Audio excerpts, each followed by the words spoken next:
Bom, então agora a gente iniciou a gravação. Queria dar boa tarde para o André e para as meninas que estão aqui. E hoje a gente vai ouvir um pouco do André falar sobre a apresentação profissional inicialmente, André. Então, acho que primeiro eu gostaria que você falasse um pouco sobre essa motivação, por que você escolheu psicologia e falar um pouquinho lá do início da faculdade. Uau! Bom, primeiramente, boa tarde. Eu agradeço o convite de vocês. Eu sempre gosto de abrir portas para estudantes, né? Gente que está em formação. Acho isso super importante. Eu precisei várias vezes também de pessoas dispostas, então nada como retribuir, né? Bom, vamos lá para a história da psicologia. Quando eu estava no ensino médio, né, eu ficava muito em dúvida, né, sobre que curso eu faria, mas não de vários cursos, principalmente de 2 cursos, porque me interessava muito a área de humanas, sempre gostei, mas eu tenho uma tendência teórica, né, e uma tendência da prática. Então eu ficava super em dúvida assim, se eu ia fazer filosofia ou psicologia. Então foi andando assim um pé em cada barco até que as canoas foram distanciando, eu tive que pular em uma, né? Eu optei pela psicologia principalmente por causa da profissão, né? Quer dizer, quais são as opções de formação em filosofia? Muito poucas, né? Basicamente aula. Embora eu gostasse o tipo de estudo, de texto e tal, mas eu teria poucas opções de trabalho. E a psicologia é um leque gigantesco de trabalho, né? Tem muitas opções, você tem várias áreas, tem várias abordagens, né? Isso, claro, eu fui descobrindo depois, né? Com o curso. E aí, optando pela graduação, né? Eu sempre mantive outras atividades paralelas junto, assim, então a Tércia descobriu algumas coisas aí, né? Eu tinha banda, fazia teatro, né? Um monte de coisas artísticas, Coral! coral, grupo de dança, essa eu não sabia, hein? Olha, essa não. É, várias coisas culturais, assim, que eu acho importantíssimas até hoje, né? Não só fazer, como conhecer, né? Você ter isso enquanto, inclusive enquanto saúde mental, né? Enquanto saúde existencial. Pô, vamos melhorar isso. Então, na época, inclusive, eu acabei, vou fazer uma confissão aqui, né? Tinha o vestibular da PUC, que era de 3 dias o vestibular, né? Eu fui nos 2 primeiros dias, e aí meus pais viajaram no terceiro, eu acabei não indo. E não passei, eu não sei por quê, porque eu fiz mais da metade, né? 2 de 3. Mas, na verdade, é porque eu não queria estudar o dia inteiro, e lá era integral. Então, eu acabei optando pela Unip, que era meio período, né? E aí eu podia continuar outras atividades, essas outras atividades que eu sempre achei muito importantes.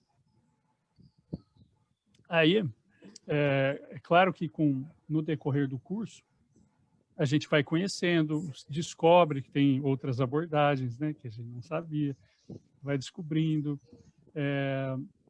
E aí eu, obviamente, fui me aproximando, né, conheci elas, gostei muito da psicanálise no começo, gostei muito da comportamental quando aplicada de algumas maneiras, achei aquilo super importante, né?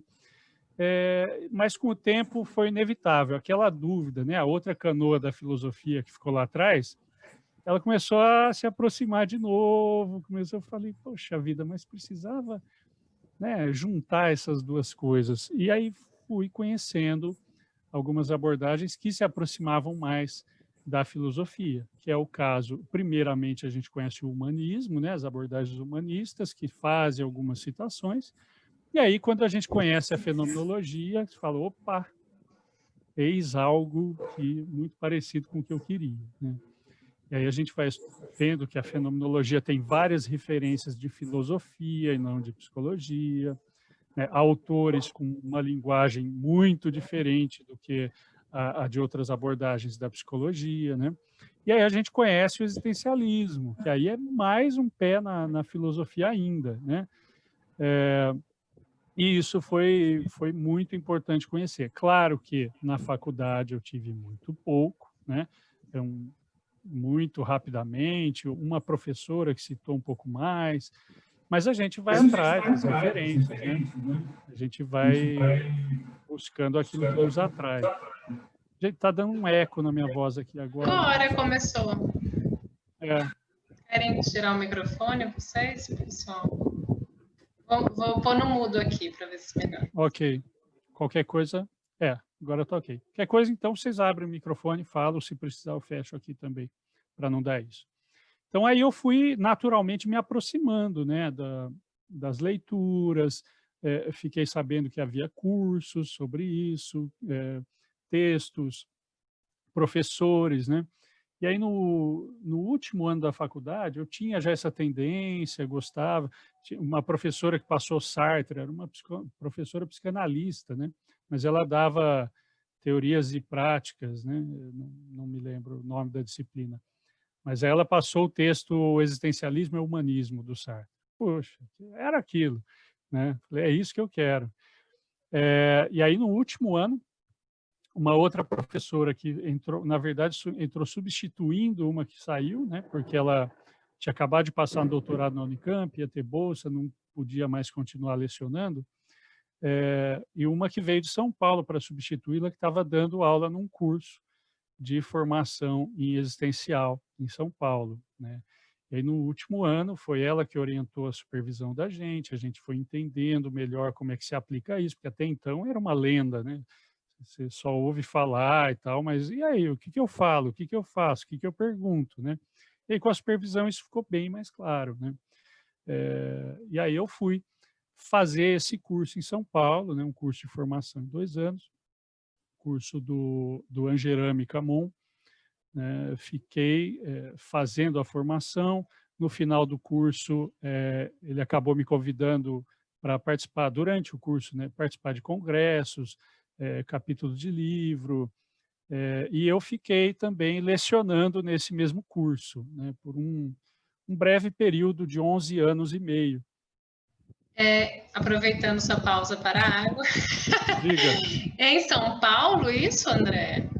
Em São Paulo, mas esse mesmo curso, né, como o Camon na época ele tinha um nome forte, né, principalmente na área hospitalar, na existencial, a gente de vez em quando ia para outras cidades, né, tanto com congresso como com cursos que eram formados em outras cidades, né? As pessoas daquela cidade se organizavam e chamavam a gente para ir dando. Então, eu fui para Vassouras, no Rio de Janeiro, eu fui para Manaus, eu fui para Teresina, né?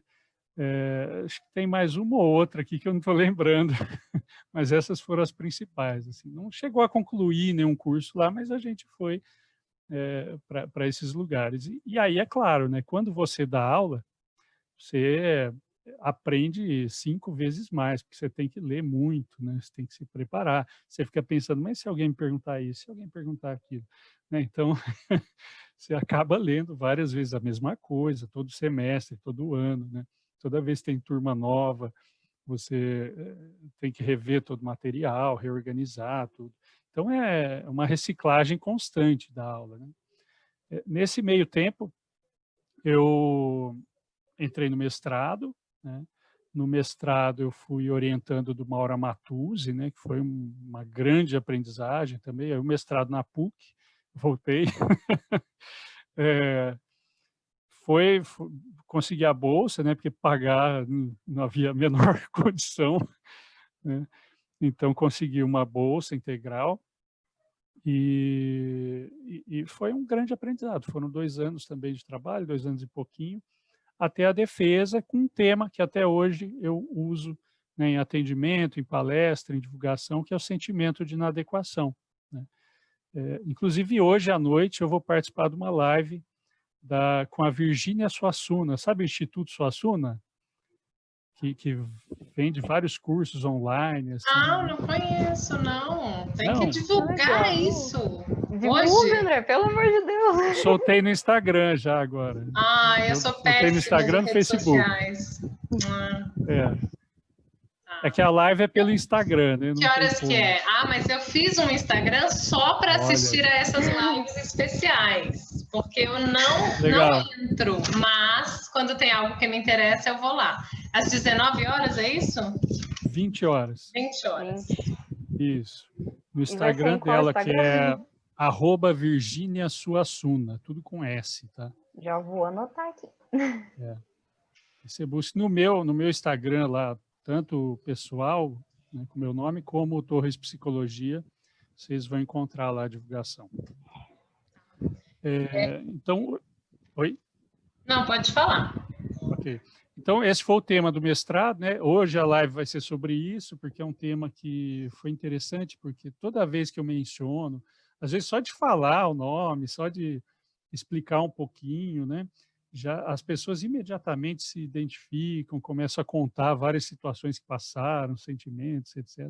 Então, é um tema muito disparador, assim, de assunto, né?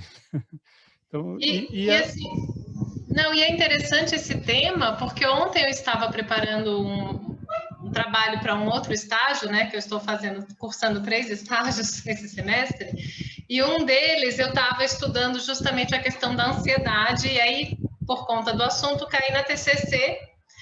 E aí, estudando a TCC, eu vi a questão das crenças, né, nucleares e tal, e consta lá o sentimento de inadequação, né? E na hora eu lembrei de você, eu falei, nossa, olha que interessante, né? Então, o André fala tanto disso e ele também está bem presente na abordagem da TCC.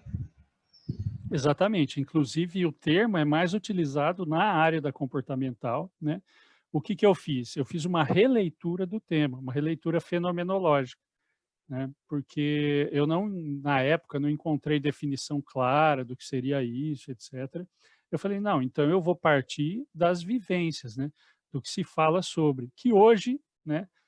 Eu defendi em 2008 esse mestrado, essa dissertação, e hoje que eu estou em 2 disciplinas da Unicamp, né, como aluno especial, uma como aluno especial, uma como ouvinte, e uma das professoras de uma disciplina é psicóloga social, e hoje eu entendo que o que eu fiz, né, do sentimento de inadequação foi entender a representação social, né, que é uma teoria do Moscovici, né, Sérgio Moscovici, que é como as pessoas usam a palavra, mesmo que elas não sejam profissionais, que seja de forma leiga, cheia de preconceitos, etc., mas é como as pessoas pegam o termo, né? Então está sendo bem interessante isso. Diga, Tércia. Não, eu ia falar justamente isso da representação social, né? Como se fosse assim, meio que um senso comum, né? Quando você fala isso, o que você percebe? E aí, eu acho que o sentimento de inadequação, ele conversa geral, né, com as pessoas. Exatamente, né? Por quê? Porque ao ouvir a palavra, a pessoa já faz uma ideia do que é, né? Que é a ancoragem, né? Então, ela traz para a própria vivência e ela define, né? E eu vejo que isso acontece com frequência, assim que funcionam as representações sociais, né? Apitou ali, eu dei uma desconcentrada. E do sentimento de inadequação, é interessante que as pessoas trazem para a vivência muito próximo daquilo que eu pesquisei mesmo, né, do que apareceu nos discursos. Mas aí tem outros detalhes, né? Aí vocês vão ver na live hoje as reações das pessoas ao sentimento, né, que é o mais interessante. Né? Então, esse foi meu mestrado, e isso, até hoje, né, desde então, eu estou usando isso na clínica, eu estou usando isso em aula, né, no curso que a gente montou, eu e o Márcio, o Existere, tem uma disciplina que é sentimento de inadequação, né? Então, isso faz parte da minha vida, assim, como um tema, né? E aí, à medida que eu continuei lecionando, né, eu entrei na FAC, acho que no mesmo ano. Eu estava trabalhando numa ONG em 2008, enquanto eu estava terminando o mestrado. Aí, assim que eu defendi, já começou a surgir convite para dar aula. Eu, na verdade, fui substituir uma amiga, né, que estava dando aula e precisou sair. Então, entrei substituindo ela na Anhanguera e fiquei, né? Acabei ficando. Eu cumpri aquele semestre e saí, porque precisava fazer outras coisas, aí depois, no ano seguinte, eu voltei. Enfim, minha relação com a Anhanguera sempre foi assim, tive acho que 3 contratos, sai, volta, né? Então, E agora que você diga. saiu, os alunos da Anhanguera vão te procurando, né? Você não consegue se desligar. Outro dia eu vi uma live também de uma aluna da FAC 4, né? Que Isso, fez sobre o sentimento de inadequação. exatamente, né? Uma das professoras, na verdade, a coordenadora lá da FARC 4, né, que é a Dani, ela estudou na Unip, ela foi minha monitora, né, de psicanálise. E, e a gente sempre se conversou bastante, né? Então, dentro da Anhanguera, a gente continuou conversando. Assim. Não somos amigos íntimos, assim, mas sempre tivemos muita afinidade, muito papo legal. Assim. Então, isso é muito legal, né? Do background, assim, da docência, né? Da psicologia, inclusive. Então, e aí foi o meu mestrado, eu continuo usando essas teorias, falando sobre ela, usando em atendimento, publiquei sobre isso. Publiquei, inclusive, o texto mais recente, uma relação dela com a comunicação não violenta, né?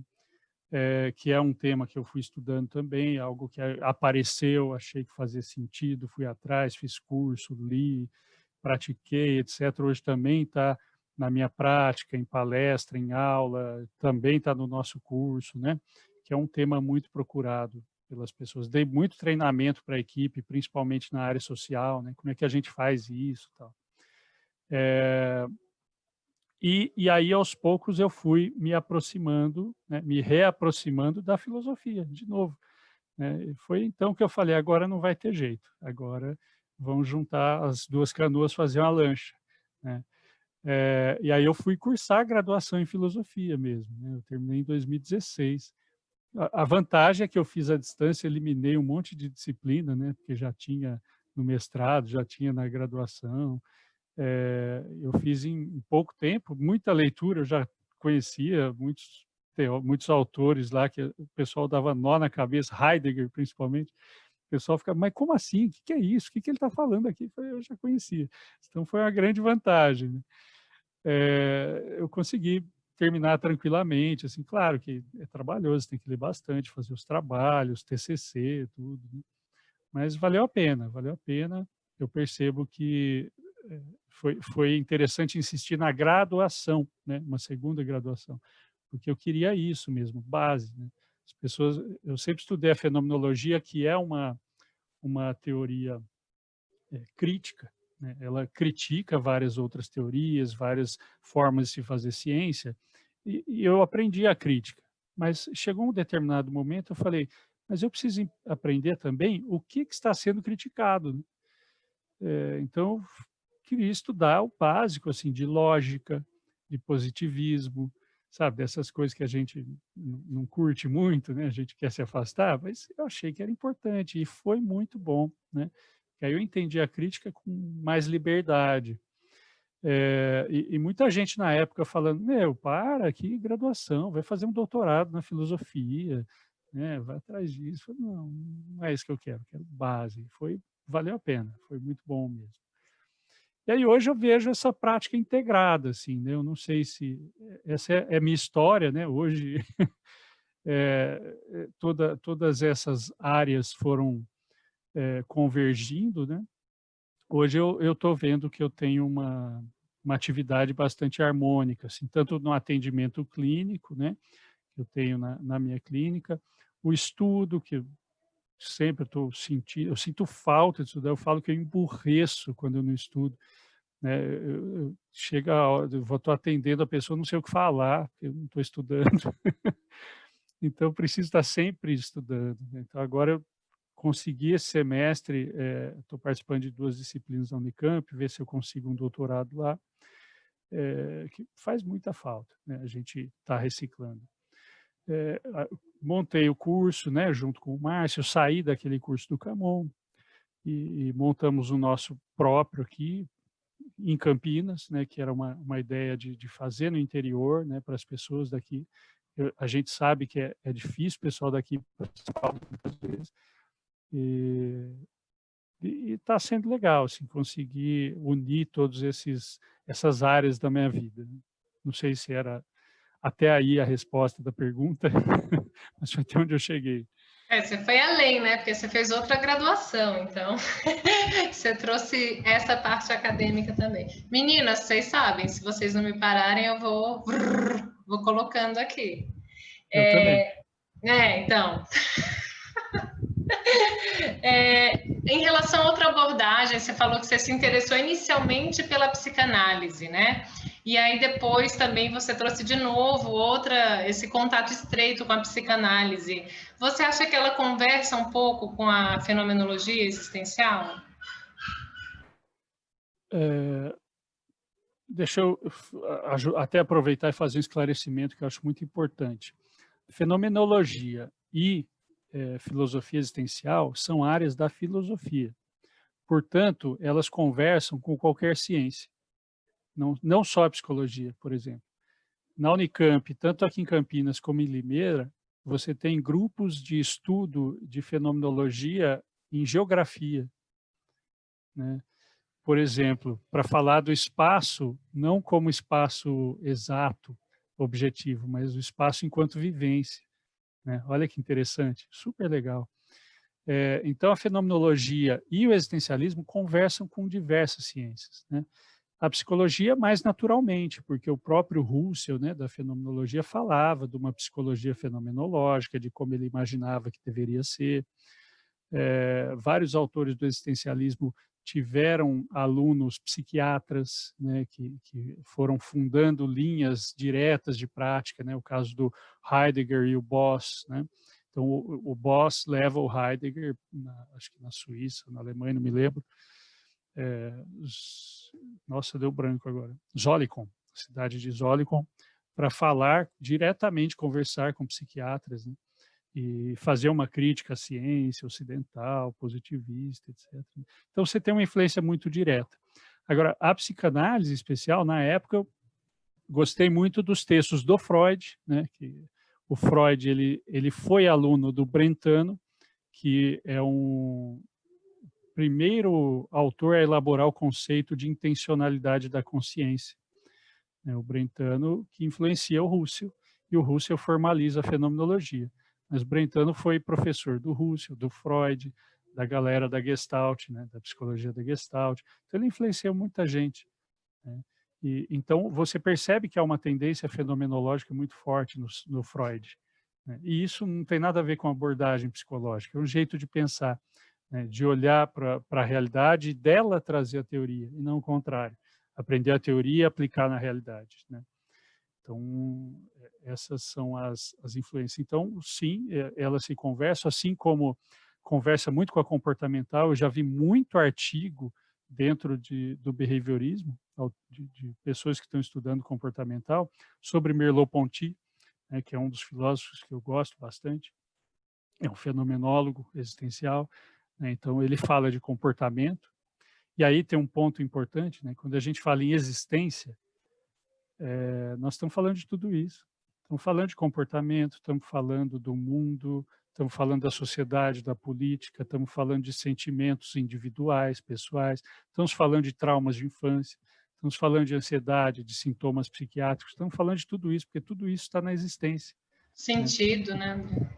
Exato, o sentido que cada coisa tem para a pessoa, né, que é o que importa. Não adianta eu falar um diagnóstico amplo, né? Isso não me faz saber quem é as pessoas. F41.2 serve para um documento, ok? Mas isso não me faz conhecer a pessoa, né? Então, eu preciso saber como que ela vive esse quadro, né? Seja depressão, seja ansiedade, seja bipolaridade, seja esquizofrenia, mas como ela vive isso. E não necessariamente isso precisa ser visto como doença, né? Porque a psicologia tradicional quer transformar isso em sintoma, né? Quer descrever isso tudo como sintomas. E a fenomenologia vai olhar como é para as pessoas, qual é o sentido daquilo. Então, por exemplo, a gente tem aqui em Campinas, numa instituição, um grupo de ouvidores de vozes, porque são pessoas que ouvem vozes, né? E nunca, já passaram por psiquiatra, tudo, não sei o que, tal, e nunca acharam que aquilo fosse uma doença. Elas convivem com aquilo desde sempre, e aí elas montaram um grupo para conversar sobre como é para cada um ouvir vozes no seu dia a dia, o que que essas vozes falam, quando que elas aparecem mais, quando que elas não aparecem. E aí, o que eu achei mais interessante, né, porque isso é um olhar não patologizante, né, o que eu achei mais interessante é que eu comentei isso com algumas pessoas, que eu achei super legal, e algumas pessoas me disseram: "Pois é, eu sempre ouvi". Umas 2 pelo menos que eu me lembro. E isso é muito mais comum do que parece, só que as pessoas não contam. Por quê? Porque vão taxar como doente, né. Tem um estigma, né? Aí a pessoa quer evitar isso, né? Até porque Exatamente. eu acho interessante esse olhar da fenomenologia, né? Esse olhar que é bem subjetivo, né, André? Assim, em relação ao que o outro vê, né? Então, não dá para eu ter uma resposta genérica. Eu preciso entender como que é para esse outro essa vivência, né? De ouvir vozes, por exemplo, né? Então, para alguém pode gerar sofrimento e ela pode sim, né, tomar um medicamento que ajude ela a parar de ouvir vozes, porque para ela aquilo não é legal. Ai, gente, nosso tempo acabou. Vamos começar de novo? A gente clica lá, né? Isso. Você quer começar a gravar? Ah, já está, Já ok. gravei. Então, Tá bom. seguindo, né? E aí, o sentir, o ouvir essas vozes, por exemplo, não dá para a gente falar, né? Como que é. Quem ouve que pode falar como que é essa experiência de ouvir vozes para ela, né? A Exatamente. Esther, ela tá aqui com a gente, viu, André? Assim, meio num sentido de tô buscando minha abordagem. E eu Opa, agarrei ela, falei assim, Esther, vem comigo que vai dar tudo certo, você vai curtir muito. E eu sei que ela tá com o olhozinho. Você vai conhecer uma Tem coração maravilhosa. no olho dela. Eu tô vendo que tem coraçãozinho no olho dela, tá se apaixonando. que legal. Só aproveitando para comentar esse negócio do ouvir vozes, geralmente, e aí juntando com outro tema, né? Geralmente o maior sofrimento das pessoas que ouvem vozes é o sentimento de inadequação. Justamente porque isso torna essas pessoas diferentes das outras, né? E Até aí porque vem se todo o você problema falar do eu ouço normal. vozes, as pessoas já te julgam como ou você é louca ou você realmente tem alguma coisa. Exatamente. Né? Então, assim, falando até para a Esther já, a abordagem existencial não é uma abordagem fácil, não é uma abordagem simples, né? Ela envolve muito, muito conhecimento de filosofia, de teorias, muita prática, muita cultura, né? Isso é uma coisa legal. Tem um dos autores que ele diz assim, para se tornar um terapeuta existencial, você precisa ter um conhecimento cultural vasto, musical, teatral, literário, né? E está sempre reciclando nisso, né? Está sempre assistindo filme, peça, lendo, né? Então, porque isso precisa estar vivo, né? Porque é isso que traz a criatividade para o atendimento. Eu fico imaginando como é a terapia em si dessa abordagem. Você poderia falar um pouquinho? Poderia. Psicoterapia. Vamos lá. Bom, primeiro, a pessoa que nos procura, né, tanto qualquer abordagem, né, que procura um psicólogo, geralmente é uma pessoa que ou está em sofrimento ou quer tentar se conhecer melhor. Geralmente está em sofrimento, e aí não tem mais saída, né? Já passou por todos os médicos, por todas as religiões, por todas as possibilidades antes de chegar na terapia. Não teve jeito, chegou na terapia. O que que nós vamos olhar enquanto psicologia existencial? Nós vamos olhar para aquela existência como ela se mostra, é isso que diz a fenomenologia, né? Então, como que esta vida, este fulano de tal, vive o seu mundo, vive a relação com o outro. Então, é mais ou menos aquilo que o Sartre chama de método biográfico, né?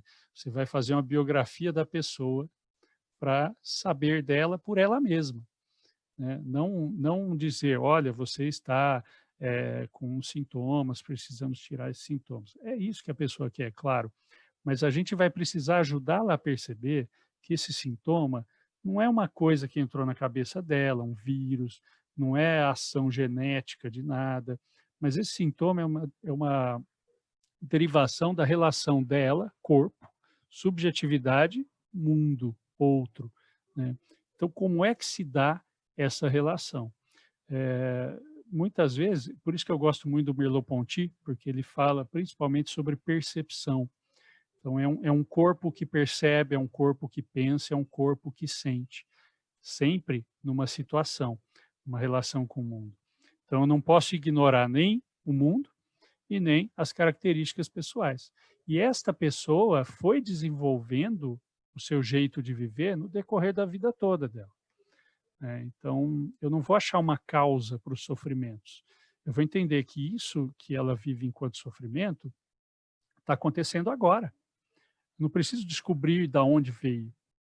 A qualquer momento ela pode mudar o que ela está vivendo, se ela perceber como está sendo essa relação. Então, eu não consigo pensar num exemplo agora. Ela precisa, tem muitas dificuldades. Ela precisa perceber e aceitar? Ela precisa entender? Ela vai transformar isso da forma como ela achar mais coerente ou mais digno, né? É uma palavra que o pessoal da existencial gosta muito. Assim. Não importa necessariamente interromper o sofrimento. Ela pode aceitar o sofrimento, continuar com ele. A angústia, inclusive, é um conceito muito importante, né? Que nem sempre eu vou eliminar, mas eu posso usá-la para crescer, para me desenvolver. Então, a angústia não é um sintoma a ser eliminado. É algo que vai me ajudar a pensar, que vai me ajudar a mudar, né? Desculpa, você tinha perguntado aceitar, né? Esse sofrimento, a aceitação é um caminho interessante, que eu gosto, eu trago ele para mim, principalmente das coisas que eu não posso mudar, é isso, né? Agora, eu posso tem alguns autores muito interessantes, tem um espanhol, que é aquele mesmo que eu esqueci na aula e não falei depois, viu, Tércio? Ainda não lembrei o nome dele, vou lembrar. Que ele diz assim, eu não aceito e não quero aceitar e nunca vou aceitar. E eu vou viver essa tensão, né? E eu vou viver revoltado para o resto da vida. E é assim.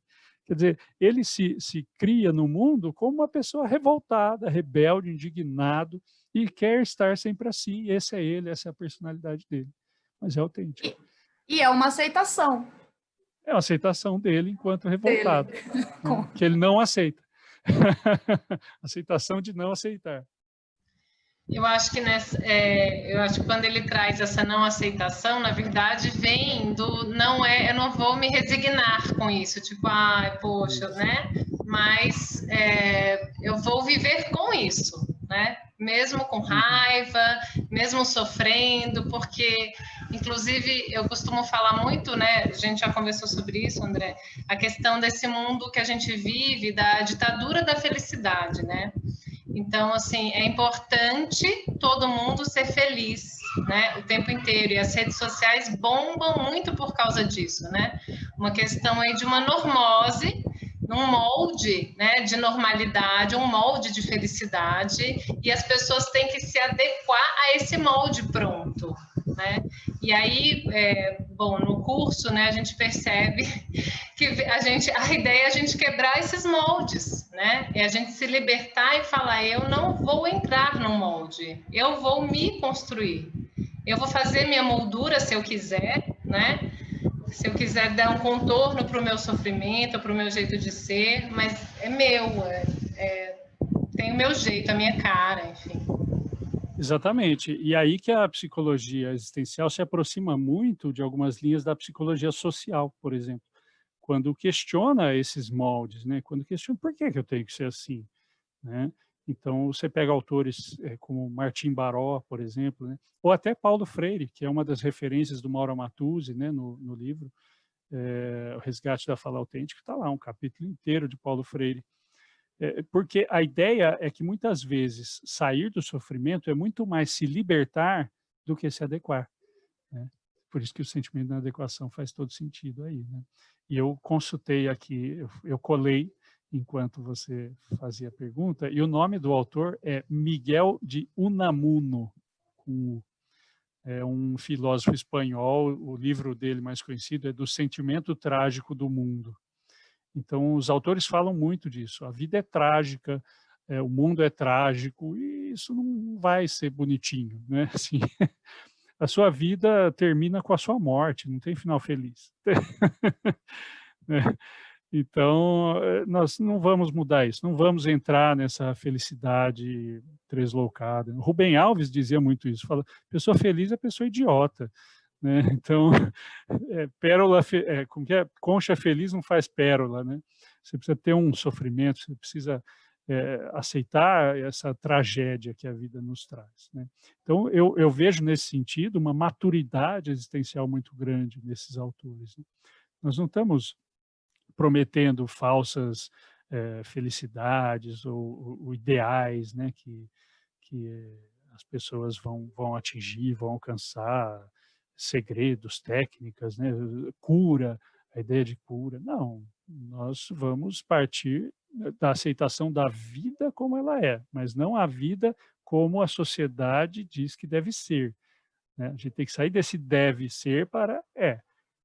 Como eu me sinto, né? Como eu sou, como eu me vejo, sem os julgamentos, mas com a descrição. Isso é pura fenomenologia.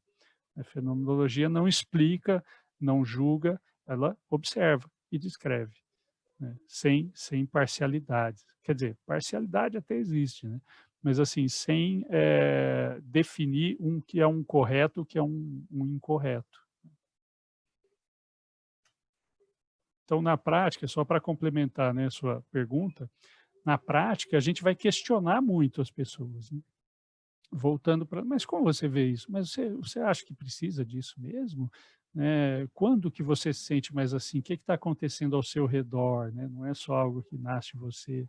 E tem muitas pessoas que têm muita dificuldade de conseguirem se olhar em situação, né? Principalmente quando envolve transtorno de ansiedade, né? A pessoa vira e mexe, ela quer buscar uma causa, pânico, nossa, ela quer achar uma causa, é muito difícil as pessoas aderirem a um atendimento, né, porque elas querem a técnica, né, elas querem a explicação, né, e sem entender que muitas vezes a origem dessa ansiedade é muito mais fundamental na existência do que nos sintomas que ela tem no dia a dia, né?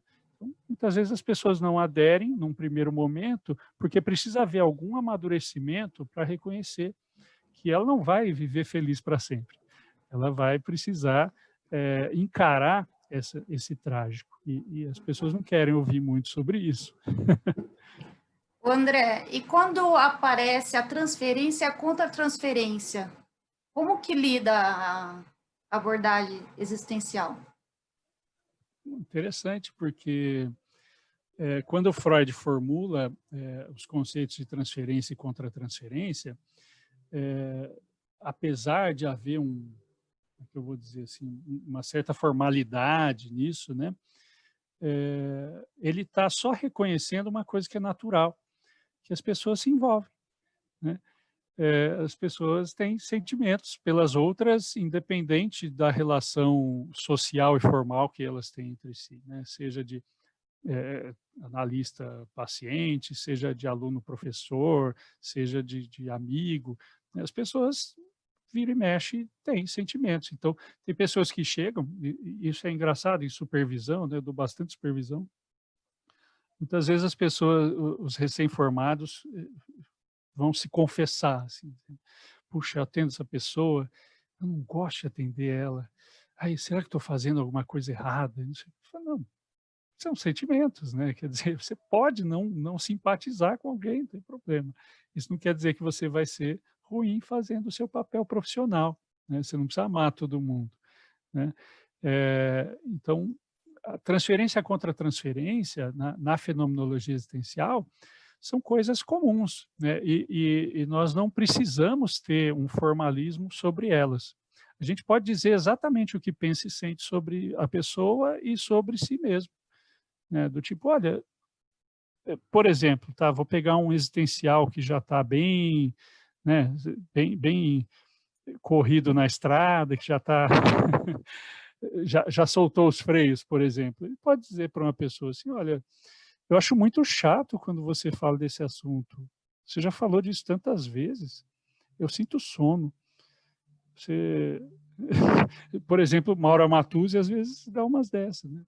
Ele conta uma história que um cliente que chegava para ele dizia a mesma coisa, e ele é da ACP, hein? Ele nem é existencial, mas de vez em quando vem, né? Eu moro perto de um estádio de futebol, então às vezes acontecem uns rojões aqui. Pronto. Então, por exemplo, ele falou para um cliente um dia, né, que o cliente começou a contar a mesma história, ele falou, você acha que meu ouvido é pinico? Do tipo, eu sou uma pessoa, estou na sua frente. Você vai usar esse momento só para jogar coisa fora? Né? Respeite uma alteridade, vamos dialogar como pessoas. Não quer dizer que tem que ser sem educação, tá, gente? É um exemplo de autenticidade. Pearls, né? Foi meio Pearls. Mais ou menos. O Pearls, ele é muito existencial, muito existencial. André, assim que você saiu da faculdade, você já começou a atender na clínica? Sim, assim que eu me formei, eu comecei a atender em clínica, né? Na Unip existe um programa para recém-formados, né? Que a clínica encaminha pessoas que não têm como ser atendidas lá, porque tem pouca gente, tem muita demanda, né? E aí ele encaminha para os recém-formados em valores simbólicos, assim, sei lá, R$10 a sessão, R$20 a sessão, né? De acordo com a negociação. Então, isso virou uma tradição, né? Eu sou a terceira turma da Unip em Campinas, foi mais ou menos quando começou isso. Então, a gente começou a encaminhar para a segunda turma, primeira turma recém-formada. A Priscila, acho que era da segunda, tá? Só para vocês saberem. A Dani também. E eu comecei a atender na clínica e também eu me voluntariei a um trabalho social no meio da favela. Assim. Então, junto com a mãe de um amigo meu, que ela queria fundar uma associação, porque ela morava perto e via as necessidades e tal. Então, eu ajudei a fundar essa associação e eu fazia um plantão psicológico semanal lá. Né? E, nossa, aprendi muito, né? E relativiza muito, isso me ajudou a buscar os fundamentos do existencial, por quê? Porque você sai de muito psicologismo, sabe? Muita teoria bobagem, assim. Por exemplo, eu tenho um espaço próprio agora, né? E tem muitos psicólogos que usam as salas, alugam, atendem. E tem umas discussões que eu vejo, às vezes, não, porque a sala não pode ficar assim, porque o relógio tem que ficar virado de frente, porque a pessoa não pode perceber. Aí eu vejo isso e falo, gente, eu atendia sentado em saco de cimento, cara, sabe? Passava um cachorro de vez em quando, no meio do set. Então, tem coisas mais importantes que isso, sabe? Então, André, muita teoria. Diga. Assim que você se formou, você já sentiu a necessidade de fazer supervisão nos primeiros casos? E você já fazia terapia no período que você estava fazendo faculdade? Uhum. Eu fiz terapia em alguns momentos, assim, né, durante a faculdade. Quando eu me formei, eu fui buscar, eu estava em terapia, né, acho que do último ano até alguns anos depois de formado. Eu fui buscar supervisão, o que era difícil também, porque eu já queria existencial, né, e aí descobri que um dos professores do curso que eu fui fazer lá em São Paulo era de Campinas, né, que é o Michelazzo, que é um nome respeitabilíssimo, assim, super heideggeriano. E fiz supervisão com ele um bom tempo, até perceber que quando ele parou de me corrigir, criticar e passou a elogiar, eu falei, acho que tá bom. Mas claro, sempre mantendo muito estudo, né? Hoje, à medida que eu vou aprendendo, vou estudando coisas novas, eu olho para trás alguns casos e falo, putz, olha, comi bola, hein? Se soubesse disso 10 anos atrás, 15 anos atrás, eu teria atendido diferente. Mas isso, como eu conversava com outro professor da PUC, lá o Fernando Gonzalez Rey, que era uma figuraça, ele faleceu recentemente, ele falava, mas é assim mesmo, né? Quer dizer que você está aprendendo, né? Então, a ciência é assim, o pensamento é assim. Sempre que eu termino um texto, eu acho que ele está ruim. Eu já faria diferente, né? E é assim mesmo. Isso é difícil, né, André? Assim, eu percebo que a gente fica numa questão, às vezes, do não fazer, porque eu estou um pouco em crise com o estágio, eu fiz o trabalho, acabou o trabalho, eu falei, nossa, ia ser mais legal se eu tivesse ido para este, né, assim, Exato. levado um pouco mais aprofundado, só que agora não dá tempo, só que... E aí, como é difícil também a gente aceitar o que não está como a gente gostaria que tivesse. Exato. E aí, uma sugestão que eu dou, né, para orientação de trabalhos, assim, né? Olha, todas as ideias que você tiver fazendo esse trabalho, e você vai ter 500, né? Que essa é a maldição do pesquisador, né? Você vê 80 possibilidades de caminho para o seu trabalho. Anote todas elas e guarde. Um dia você pode seguir nesse rumo, né? Então, assim, não foi jogado fora, né? Como é a minha história com o sentimento de inadequação, né? Ele tinha N possibilidades e eu, aos poucos, vou desenvolvendo cada uma delas e pretendo desenvolver mais, né? Então, assim, nada é desperdiçado. Aliás, um dos problemas que eu tenho é isso, tem muita ideia e acaba não conseguindo concretizar tudo, né? Isso deixa um pouco em pânico, meio ansioso, mas eu vou anotando, vou guardando, e a gente vai realizando à medida que a realidade permite, né? E tem uma questão também da... desculpa, Esther. Da oportunidade, né? Assim, tipo, que nem essa questão do sentimento de inadequação, eu acho que de alguma forma conversou com muita gente. E aí a gente, né, acho que a ideia é de você agarrar também esse assunto, essa oportunidade, para levar o seu trabalho, para levar a questão da psicologia, a questão, né, do sofrimento, falar sobre isso. Acho que às vezes é uma porta de entrada ali para acessar aquela pessoa, aquele assunto, né? Exato, né? Acho que uma das palavras interessantes em educação, na verdade, né, independente da psicologia, é sensibilizar, né? Uma palavra que começou a ser usada há algum tempo atrás, eu acho extremamente importante, porque isso tem muito a ver com Paulo Freire, né? Que assim, eu não vou dar o conhecimento, não vou ensinar a pessoa, eu tenho conhecimento e ela não, né? Aluno quer dizer sem luz, né? Aquele que não sabe de nada.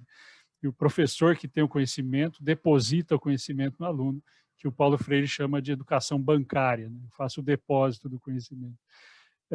Então, não é assim que as coisas acontecem. Eu vou sensibilizar aquela criança, aquele adolescente, aquele adulto, para ele olhar para o fenômeno que interessa, né? Então, assim, eu não vou ensinar em detalhes tudo que você vai fazer na psicologia. Eu vou te trazer um tema e este tema vai acabar despertando seu interesse ou não, né? Ou pensando de um jeito ou de outro, caminhando para um lado ou para outro, mas você precisa estar conectada com este fenômeno. É isso que vai te fazer aprender, né? Olhar para o fenômeno, como ele te instiga, como ele te faz pensar, como ele te deixa não dormir. 3 horas da manhã você acorda e está pensando naquilo. Você vai no banheiro tomar água e volta e não consegue mais dormir porque você está pensando naquele negócio. É o mundo que chama. Essa é uma inversão que a fenomenologia faz que eu acho genial.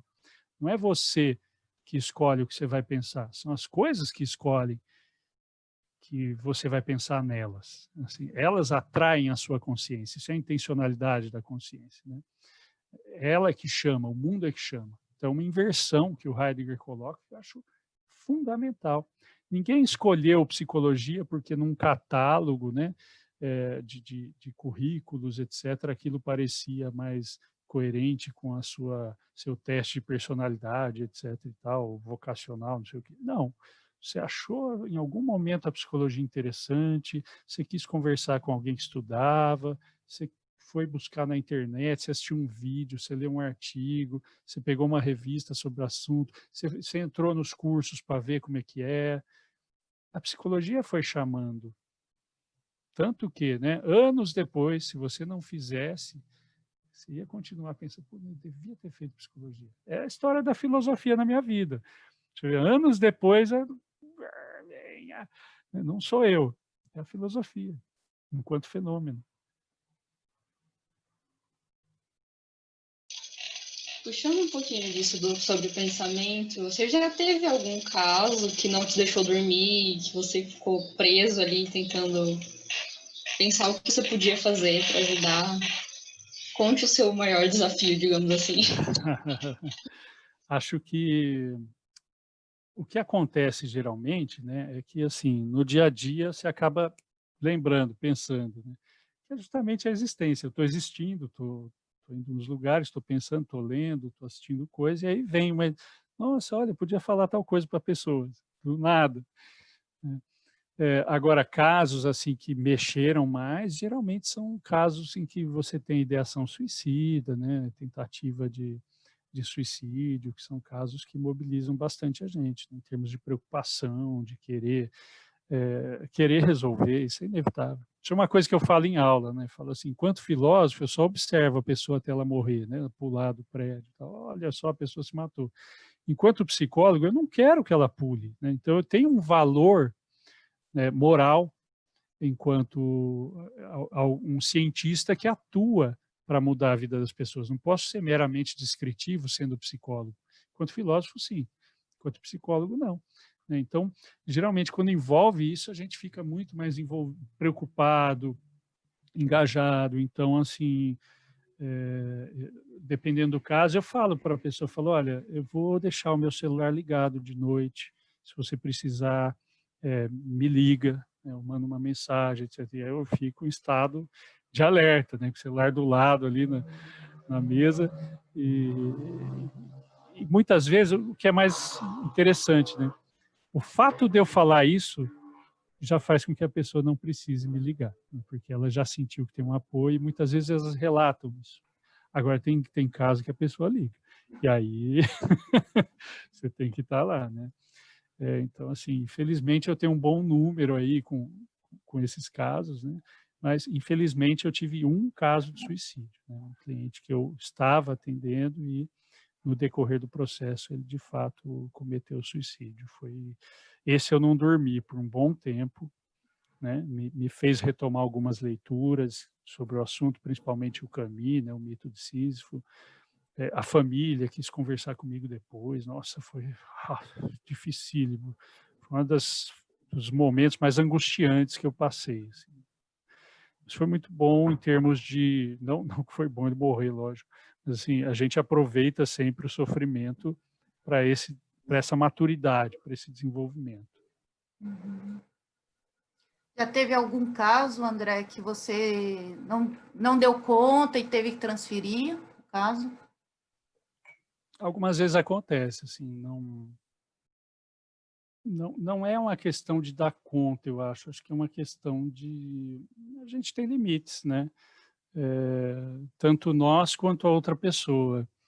Então, limites que não são necessariamente de incapacidade técnica, mas limites de, por exemplo, eu não... Rojões. Eu não quero atender uma pessoa que me diz esse tipo de coisa, em termos até de valores morais, por exemplo. Uma coisa que eu percebo, mas aí eu já estou bastante já escolado nessa história, que é assim, por ser homem, muitos homens me procuram para atendimento. Então, é muito comum, assim, durante a sessão, você percebe, ele dizer assim, bom, mas você que é homem, você sabe, né? Então, assim, meio que pedindo uma concordância com várias questões machistas, com várias colocações que eu acho um absurdo, né? Que eu não concordo de jeito nenhum, tal. Mas essa eu já eu falo que ser fenomenólogo é saber ser burro, né? Então, eu falo assim, não sei, como que é? Porque é importante que ele me descreva as coisas, né? Então, assim, eu sempre vou devolver a pergunta num sentido exploratório, né? Aproveitando para falar de novo da prática. Então, eu vou sempre perguntar enquanto descrição, né? Então, eu quero saber como que é para você, sem cair no lugar comum de se perguntar dessa maneira, né? Mas como que é, né? Na sua existência, me conta. Isso vai ser sempre novo, porque sempre é a pessoa que está vivendo aquilo. Então, só voltando o gancho, desculpa, o gancho da pergunta, né, que era, eu percebo que algumas pessoas se incomodam quando eu falo dessa forma, quando eu pergunto dessa forma. Eu me senti incomodado já em alguns atendimentos, e eu mesmo sugeri para a pessoa que a gente interrompesse ou que ela procurasse outra pessoa, né? Em alguns casos eu, inclusive, indiquei nome, né? Se você preferir um outro tipo de trabalho e tal, porque ninguém dá conta de tudo, né, gente? Nós não vamos abraçar o mundo. Tem psicólogo para todo mundo. Eu acredito que hoje em dia para você é muito tranquilo transferir o caso, né? Mas e no início da sua profissão, como você lidou com isso? Eu acho que eu me vejo um pouco como muitos recém-formados, né? Como eu vejo em muitos recém-formados, que quando você percebe que teve uma atuação que depois você não ficou muito satisfeito, poxa, não devia ter falado isso, ou devia ter falado aquilo, etc. E muitas vezes a pessoa acaba desistindo do atendimento, né? Ou a pessoa não adere, só faz um atendimento e não volta mais, é muito comum. Ou a pessoa para realmente, desiste, né? Interrompe, não quer mais voltar por diversos motivos. Mas imediatamente o recém-formado traz isso para um julgamento pessoal. Nossa, então eu não atendi bem, então eu não soube conduzir. Nossa, eu estou muito mal, eu preciso de supervisão, porque como assim? Né? As pessoas não param, o que eu estou fazendo? Né? Que é o sentimento de inadequação, né? Quando eu reajo a uma imaginária falta de competência, né? Que não necessariamente é uma falta de competência, né? Mas vários motivos, pessoas aderem ou não aderem, né? Eu tenho uma cliente que ela é psicóloga hoje, né? Atendo ela desde que ela era estudante de psicologia, e logo no começo ela vinha falando assim, com essas histórias todas, as pessoas não aderiam, então, eu vou largar a profissão, não, vou parar tudo, acabou, não tenho jeito para isso, vou fazer outra faculdade, não tenho nada a ver com a psicologia. Na semana seguinte, nossa, eu consegui 3 clientes, toda feliz, né?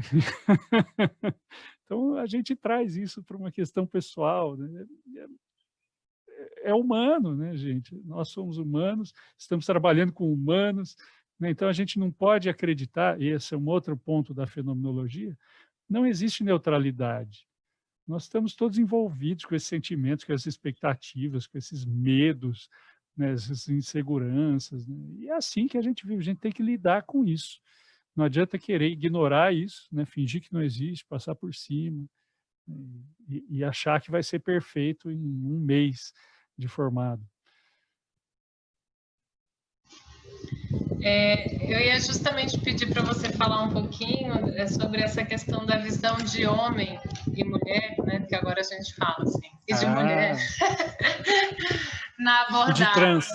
De trans, e de, né?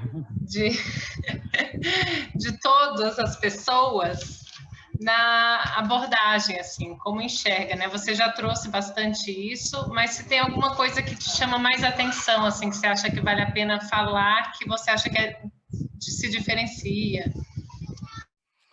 Bom, já falo de novo que eu adoro Merleau-Ponty. E uma das questões que ele coloca, que eu acho fundamental assim, para a compreensão de pessoa, né? Que esse termo pessoa, inclusive, não é muito bem-vindo pensamento existencial, um questionamento que ele faz que é o seguinte, como ele fala de percepção, ele fala, eu entendo como percepção, classicamente, né, as reações fisiológicas que eu tenho dentro do corpo. Tá? Então, tem o nervo óptico, tem as células da pele, né, tudo isso que a biologia descreve. Porém, essa fisiologia interna só acontece quando há um estímulo externo. Então, eu levo um susto, eu vejo alguém que eu estou procurando, eu vejo alguém que eu não gosto, né? Eu ouço uma coisa que me chama a atenção, me deixa bravo. Esse externo aconteceu. Então, como é que eu posso definir o que é interno e o que é externo? Então, para o Merleau-Ponty não existe isso. Nós somos misturados ao mundo como parte da natureza. A natureza nutre o meu corpo que nutre uma consciência, que significa a natureza. Então, é um ciclo. Não existe uma pessoa isolada. Não existe mundo interno. Porque esse interno, muitas das coisas que a pessoa está sofrendo tão individualmente, não foi ela que inventou, ela está sofrendo por causa de moral de séculos, milênios atrás. Não foi ela que inventou. Né? Não é ela que está sentindo pela primeira vez. Então, essa ideia de ser no mundo, né, que o Heidegger traz, de ser com o outro, mostrando que não existe ninguém isolado. Nós estamos sempre sendo atravessados pelo mundo e impactando o mundo com a nossa presença. Por isso que não existe neutralidade. O simples fato de eu estar diante de uma pessoa já não é neutro. Por mais que ela vire de costas e deite um divã, não é neutro. Né? Ela não está num ponto de ônibus, ela não está num local de trabalho, ela está numa sala de um psicólogo, de um analista, sei lá. Então, essa é uma ideia que eu acho fundamental. O que tira essa ideia de que há um indivíduo e há uma sociedade como coisas separadas. Não, não existe separação. Este corpo é social. Tá gostando, Esther? Só para a gente ir fechando, que eu acho que a gente já deve, pelo horário, dar uma amarrada, assim, no encerramento. Uhum. A gente pensou também na questão de contratos, assim, né? Então, o recém-formado, ele tem muitas dificuldades. Uma delas é essa questão de contratos, de abrir uma empresa, não, trabalhar. Agora a gente precisava também fechar falando da pandemia. O que mudou para você nesse atendimento virtual? Você também está atendendo presencial? Enfim, acho que algumas questões aí de pragmáticas de como você está encarando esse momento e essas questões meio burocráticas também, né? De abrir empresa, enfim. Ok. Esse é um tema tão buscado, né, tão perguntado pelas pessoas, que a gente também montou uma aula no curso só sobre isso, né? Assim, administração da clínica psicológica. Sou eu mesmo que dou essa disciplina. Justamente para explicar o que é imposto, o que é Receita Federal, o que é ISSQN, como é que eu Fala um pouquinho sobre o seu curso, André. Eu falo depois, pode ser? Vou falar um pouquinho dessa burocracia, depois eu falo do curso. Então, isso é uma dúvida gigante. Como é que eu cobro? Como é que eu sei o preço da minha sessão? Né? Como que tem que ser a sala? Então, isso é uma coisa muito difícil, porque nós não fomos preparados, porque são coisas diferentes. A faculdade de psicologia vai te dar o conhecimento científico para ser psicólogo, para pensar sobre, né, a vida psicológica das pessoas, os sentimentos, os pensamentos, as técnicas. Então, você vai pensar isso enquanto ciência, ok? Agora, você trabalhar é uma outra coisa, né, que não está na faculdade de psicologia.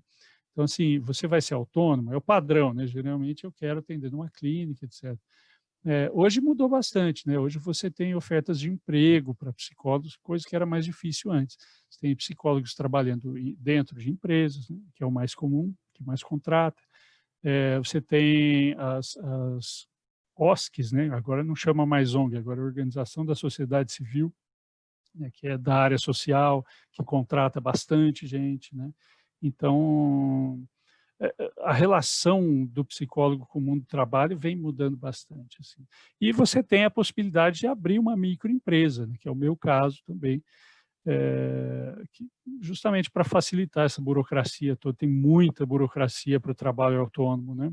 Registro na prefeitura, declaração de imposto de renda, emissão de recibo, né, carnê-leão e tal. E aí você tendo uma empresa facilita. Claro que tem custo, tudo tem custo, então tem que ser um momento em que vale a pena.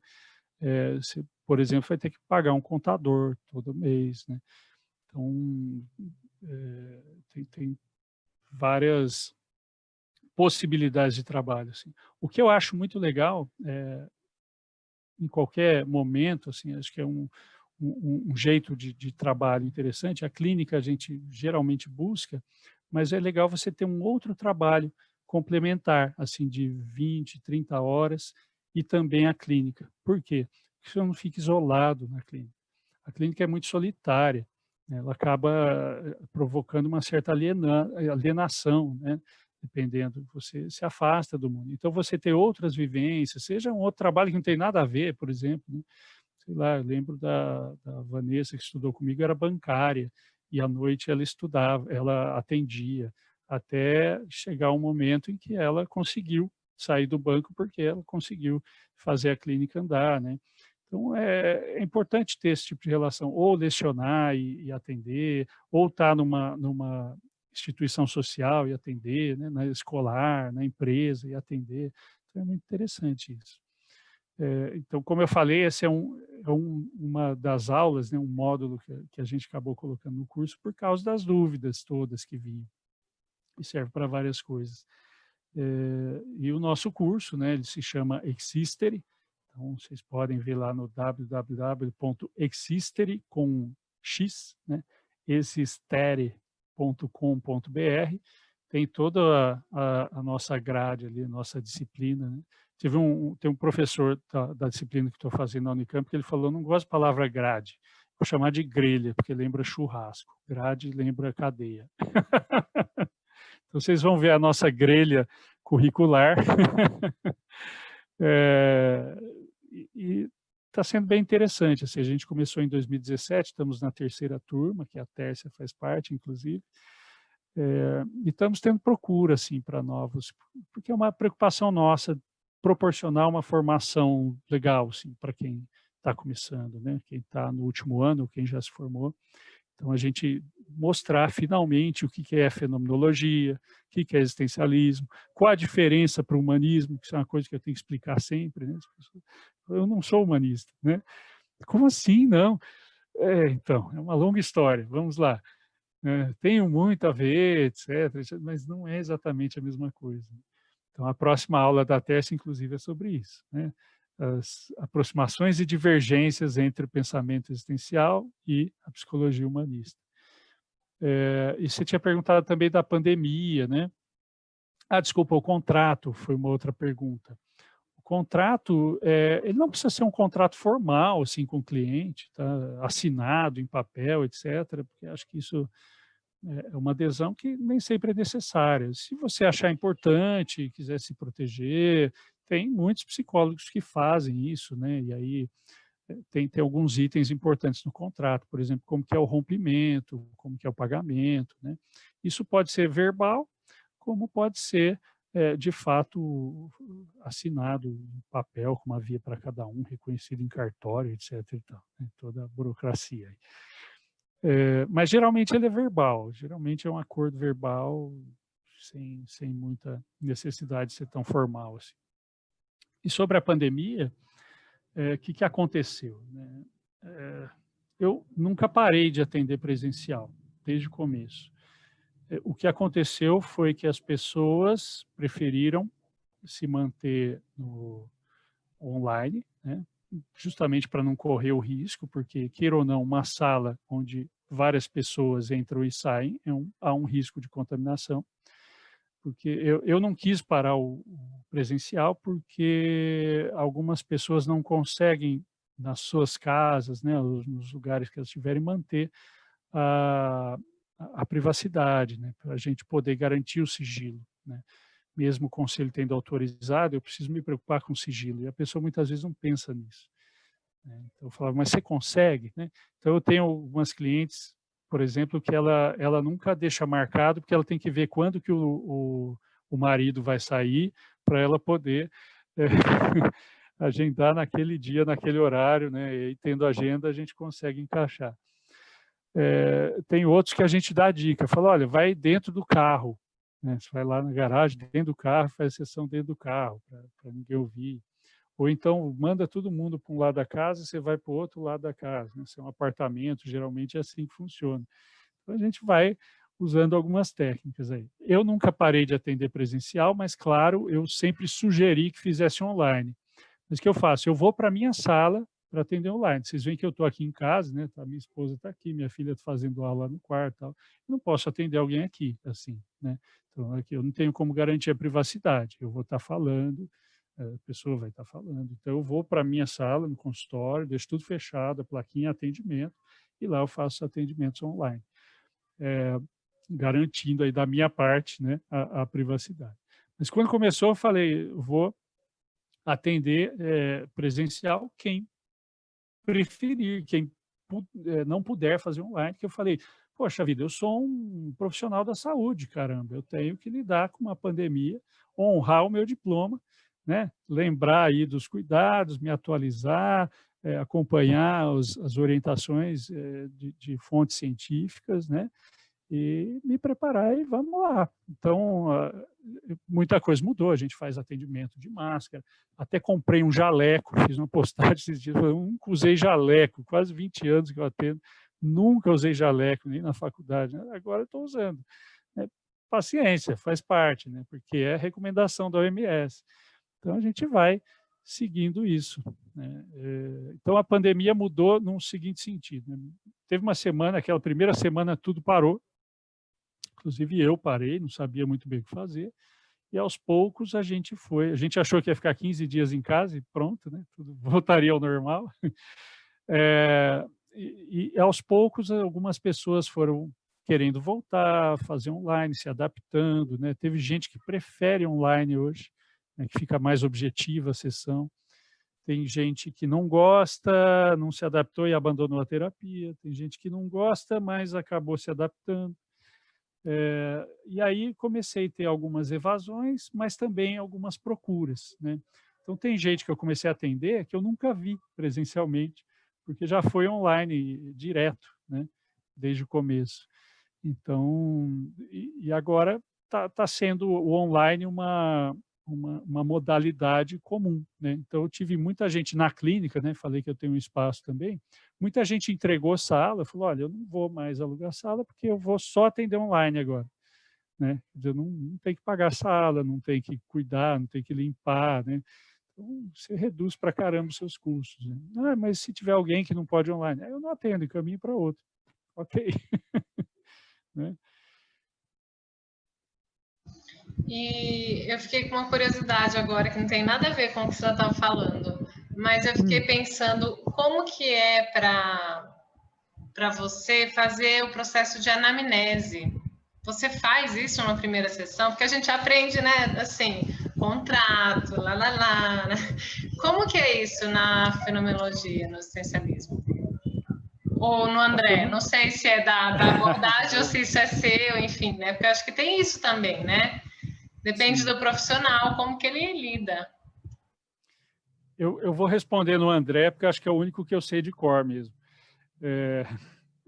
Eu parei de atender criança há bastante tempo, a anamnese geralmente ela é indicada para os casos infantis. Estou voltando agora, né, porque agora eu me cadastrei num convênio, então eu cadastrei a minha empresa para ter outras pessoas atendendo também, mas enquanto eu não consigo viabilizar isso, eu tenho que atender a demanda, né? Então, estou voltando a atender criança, inclusive, como saíram, algumas salas estão vazias, estão montando uma sala lúdica, que aí você pode jogar guache no teto, não tem problema. Maravilhoso, que eu sempre sonhei.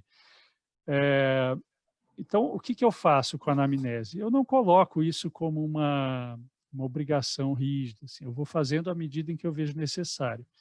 Então, a fenomenologia é como se ela fosse uma constante anamnese. né? Eu quero sempre entender de onde vem, o que é isso, o que se mostra, e à medida que eu vejo o presente, eu vou entendendo melhor o passado, né? É o contrário, né? Eu não vou do passado para o presente, eu vou do presente para o passado, se for necessário, nem sempre precisa, né? Às vezes não, isso é uma questão mais atual mesmo, né? Por exemplo, essa criança que eu vou atender, eu vi que tem muita coisa relacionada à pandemia. Por que eu vou precisar saber da gestação? Não sei se eu preciso dessa informação. Se eu achar que eu preciso, ok, eu chamo a mãe, faço, não tem problema nenhum. Mas não precisa ser na sequência, na ordem, na regra, né? Vai à medida em que o caso pede. Começar a estranhar, falei, mas de onde que vem essas coisas? Preciso entender melhor a história dessa criança. Aí sim, aí vamos para lá. Agora, eu vejo que muitos recém-formados vão direto para a anamnese, por quê? Justamente porque tem essa dificuldade de iniciar, de perguntar, né, de descrever o que aparece no momento, e ok, não tem problema nenhum com isso. É uma ferramenta científica importante, que vai trazer informações úteis e que pode ser usada dessa forma, né, nas primeiras sessões. Para adulto, praticamente não uso. Só quando realmente, sei lá, a pessoa tem um caso que está assim hoje. O cara não quer fazer terapia, só está lá porque a mulher mandou e, e é isso. Ele não quer falar, não vê sentido nenhum. Então, vamos fazer uma anamnese, sei lá. Quem sabe aparece, né? Na hora que você fizer perguntas, ele vai, né? Começa a falar. Assim como tem outras ferramentas também, né? De elemento disparador. E você anota durante a sessão, André? Faz anotações? As pessoas se incomodam? Como que é isso? Isso é uma coisa que eu fui mudando com o tempo, né? Na faculdade a gente tinha aquele negócio assim, não pode anotar nada na frente da pessoa, não pode ter uma mesa, senão vai mostrar um distanciamento, etc. Eu por muito tempo fiz isso, né? Então não anotava nada, depois que a pessoa ia embora, que eu fazia ali a evolução no prontuário e tal, né? Fazendo a missa sagrada como mandaram, né? E eu percebi, depois de alguns anos, que eu sofria muito por causa disso. Sofria muito, porque eu tinha que ficar tentando lembrar, não posso esquecer isso, não posso... E eu acabava perdendo a qualidade da sessão, porque eu estava preocupado com o que eu ia ter que anotar depois. Caramba, que coisa, né? E aí chegou um momento que você começa a ter mais casos, trabalha em outros lugares, faz outras coisas da vida, etc. Não é só a clínica, que eu falei, então, daqui a pouco eu faço esse prontuário aqui. Prontuário físico ainda eu usava, né? Então, daqui a pouco eu faço. Aí vem o próximo, aí vem, daqui a pouco eu faço, daqui a pouco eu faço. Quando eu vi, eu tinha uma pilha de prontuário, tudo sem fazer, e eu queria comecei a misturar um caso com o outro, a pessoa com a outra. Falei, meu Deus, isso não pode ser bom. Aí eu comecei a fazer assim que a pessoa saía, fazia rapidinho. Aí eu comecei a atrasar, né, os atendimentos, não deu certo também. Então comecei, e eu lembro que quando eu estava na favela, eu falei, meu, aqui não vai dar jeito, né? Muita gente. Então eu anotava enquanto atendia. Sentava na mesa, modelo médio. Sentava na mesa, prontuário aberto, atendia a pessoa e anotava as coisas. E isso me deixava tranquilo, sabe? Eu fui percebendo isso. Então eu comecei, quando começou a acumular prontuário de uma semana para outra, do tipo, ó, já fiz a segunda sessão com a pessoa e não fiz a evolução daquela primeira sessão ainda, eu acho que eu preciso mudar. Aí eu comecei a anotar, em papel mesmo, né? Então eu anotava em papel enquanto a pessoa falava, expliquei para elas que eu ficava mais tranquilo assim, que estava acumulando trabalho, mas que nada do que eu escrevia ali eu ia estar revelando, quebrando sigilo. E que isso eu ia passar limpo no prontuário e destruir imediatamente depois, né? Então, tem toda essa preocupação. E aí começou a acumular folhas para passar limpo, né? Então, o que acontece? Eu comecei a usar o prontuário, então, digital. Comecei a fazer no computador. Primeiro eu usei o Word, depois eu usei o OneNote, o Excel, fui vendo várias ferramentas possíveis até chegar num formato mais ou menos ali, que era no OneNote. Aí ficou muito pesado para o software, não aguentou.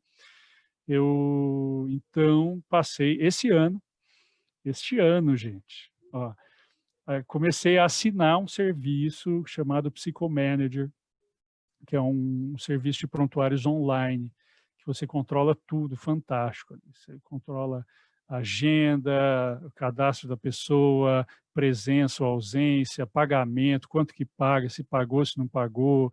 Tem já lá na Amnese, você não precisa procurar, né? Então é só você entrar lá para responder. E tem lá as evoluções, que só você tem acesso com senha, tudo. Mesmo que você tenha uma secretária na clínica que acesse os horários, pagamento, ela não tem acesso à evolução que você faz, né? Ao mesmo tempo, se você quiser compartilhar com o seu supervisor, tem um campo para compartilhar, né? Então, é muito bom. Então, super recomendo, mudou minha vida. Então, hoje eu atendo, explico isso para as pessoas. Hoje as pessoas não se incomodam. Eu lembro uma vez que eu fui num pronto-socorro, que eu estava mal, estava muito doente, isso não é Covid, né? Bem antes, tá? Aí eu cheguei lá, o médico foi me atender, aí o médico, eu falava alguma coisa, ele falava, ah, tá. Aí ele olhava para o computador e catava milho. Ah, que mais? Aí eu falava, ele catando milho de novo no computador. Se ele pode fazer isso, por que eu não posso? Eu sou digitador, gente, eu fiz datilografia.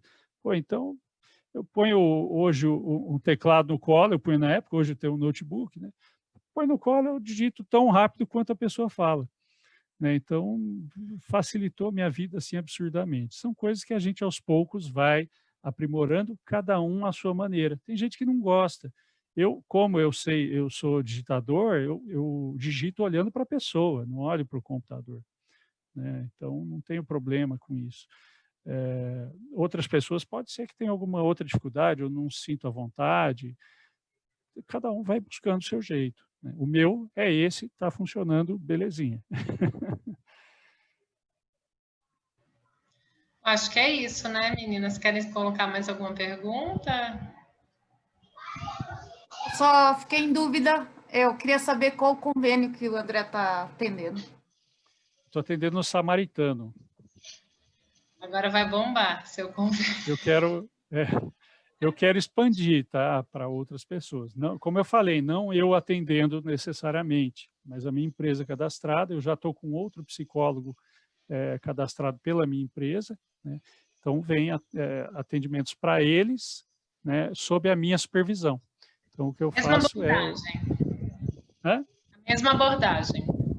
Da mesma abordagem, né? É um psicólogo que fez o curso na primeira turma, eu sei como ele atende, eu sei como ele pensa, eu já dou supervisão para ele faz tempo, então é alguém que eu tenho confiança de colocar ali representando minha empresa, né? Senão, não é assim, né? Não, tem que ser a dedo. E quem quiser ter esse contato com você para fazer a terapia, te procura por onde? Bom, tem vários canais, né? Tem... o meu espaço lá se chama Tópicos Espaço Profissional.